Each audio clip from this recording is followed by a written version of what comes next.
This video is all about nutrition labels. Nutrition labels can be very confusing and there is a lot more to them than what I'm going to dive into today. But I think with a couple of basic tips, you will be able to make some good changes and just have a better understanding of it, even if it's just basics. So the first thing I want you to know is to please don't get fooled by packaging. Just because something looks or claims to be healthy doesn't mean it actually is. Trust me, most big companies and manufacturers, they don't have your health as their main priority. The main priority is to make you buy the product, and that's usually by making it look good and healthier.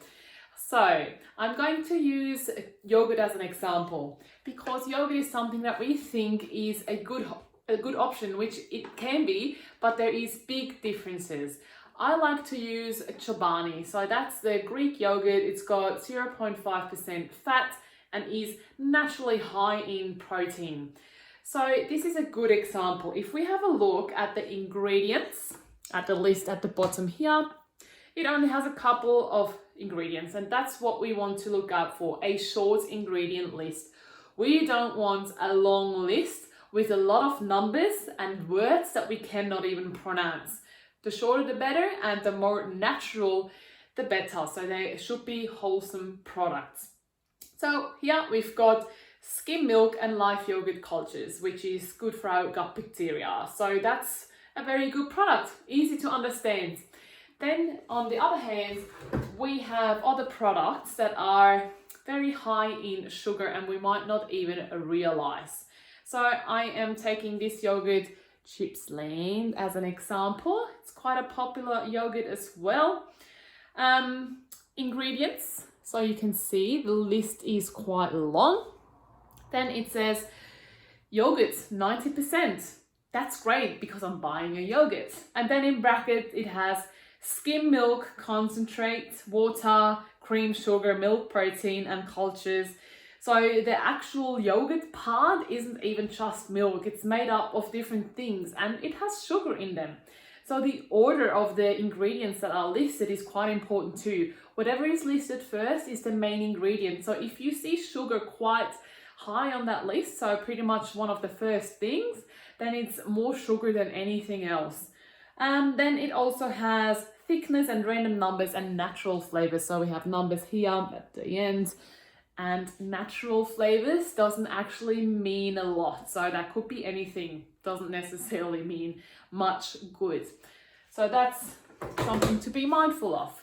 Then the actual nutrition information, so the breakdown per serve. We have to be mindful because very often we have a claim to, let's say it's only got 100 calories per serve. But then you actually have to have a look at how many serves are in a package, and that might not necessarily be what you're having, because if that was the case, I would always be eating for like 3 people or something. So best is to have a look at the 100 gram column and work it out for you. So let's take a look at sugar, because that's the nasty thing in most of these products, the hidden sugar. We have 3.3 gram for 100 gram, and that's what we want to aim for, somewhere around 5 gram. And if it's not listed in the actual ingredients, that just means it's natural occurring sugar. If it's listed under ingredients, it is manually added to it, so added sugar. We want to stay clear from that. The other yogurts has 16 grams, so 15.9 gram of sugar for 100 gram. That's around 4.5 teaspoons of sugar, and you wouldn't know that if you don't look at it. So imagine you're having this yogurt with some berries and just add 4 teaspoons of sugar. I don't think many people would actually do that. So you are actually having that if you're eating the other yogurts, but you don't actually know. If you have a sweet tooth and this isn't sweet enough for you, maybe just add 1 teaspoon of honey to start with, and that's much better than 4 teaspoons of added sugar. Then next on the list is any labels, something like gluten-free or low sugar, low fat, whatever low.